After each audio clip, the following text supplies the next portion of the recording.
అమ్మవారికి 5వ ప్రసాదం దద్దోజనం రెడీ అవుతుంది. దీంతో నా ప్రసాదాలన్నీ రెడీ. వరలక్ష్మి వ్రతం చేసుకుంటున్నాను. ఆఖరి ప్రసాదం దద్దోజనం అన్నమాట రెడీ అయిపోతుంది. ఇది ఒక్కటి చేసేస్తాను అనుకోండి, 5 ప్రసాదాలు వరలక్ష్మి వ్రతానికి రెడీ చేసేస్తున్నట్టు. అమ్మవారికి 5 ప్రసాదాలు.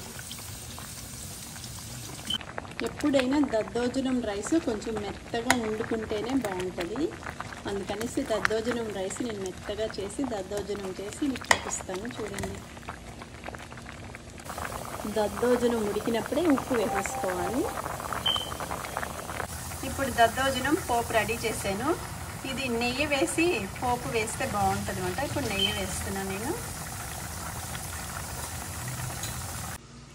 కమ్మటి దద్దోజనానికి 1 గ్లాస్ మిల్క్ వేస్తున్నాను. చాలా బాగుంటుంది ఈ దద్దోజనం. చిక్కటి పాలు, కమ్మటి పెరుగు. ఇప్పుడు ఇది శుభ్రంగా కలపాలి.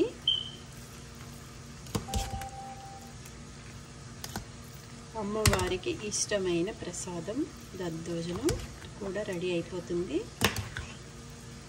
ఇప్పుడు మా ఇంటికి పేరెంటానికి వస్తారు. వాళ్ళందరూ శుభ్రంగా తిని వెళ్ళాలి అన్నమాట. వాళ్ళ బ్లెస్సింగ్స్ మాకు కావాలి కదా, అందుకని వాళ్ళకి అన్నీ మంచిగా చేసి పెడితే చాలా మంచిది అనేసి నేను వరలక్ష్మి వ్రతం రోజు ఇవన్నీ చేస్తున్నాను. చూడండి, అంతా రెడీ అయిపోయింది. చూడండి, శుభ్రంగా కలిపేసాను. దద్దోజనం, పెరుగు అన్నం, దద్దోజనం అమ్మవారి ప్రసాదం. దద్దోజనానికి పోపు కూడా రెడీ అయిపోతుంది. ఇప్పుడు నేను జీడిపప్పు కూడా వేస్తున్నాను.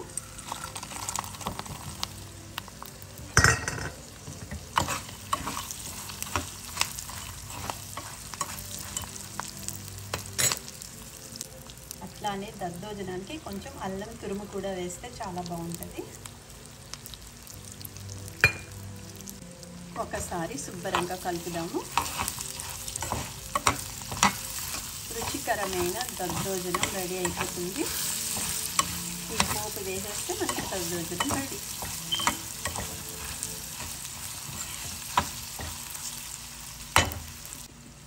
ఈ దద్దోజనం పోపులో కొంచెం మిరియాలు కూడా వేస్తున్నాను. అక్కడక్కడ నోటికి మిరియాలు తగిలితే చాలా రుచిగా ఉంటుంది. అందుకనేసి కొన్ని మిరియాలు కూడా వేసాను. ఇప్పుడు దద్దోజనం పోపు పెరుగన్నంలో వేస్తున్నాను. చూడండి,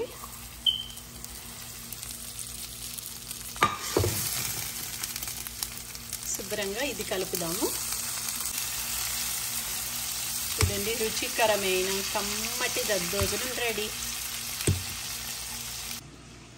అమ్మవారికి 5వ ప్రసాదం కూడా రెడీ అయిపోయింది, దద్దోజనం.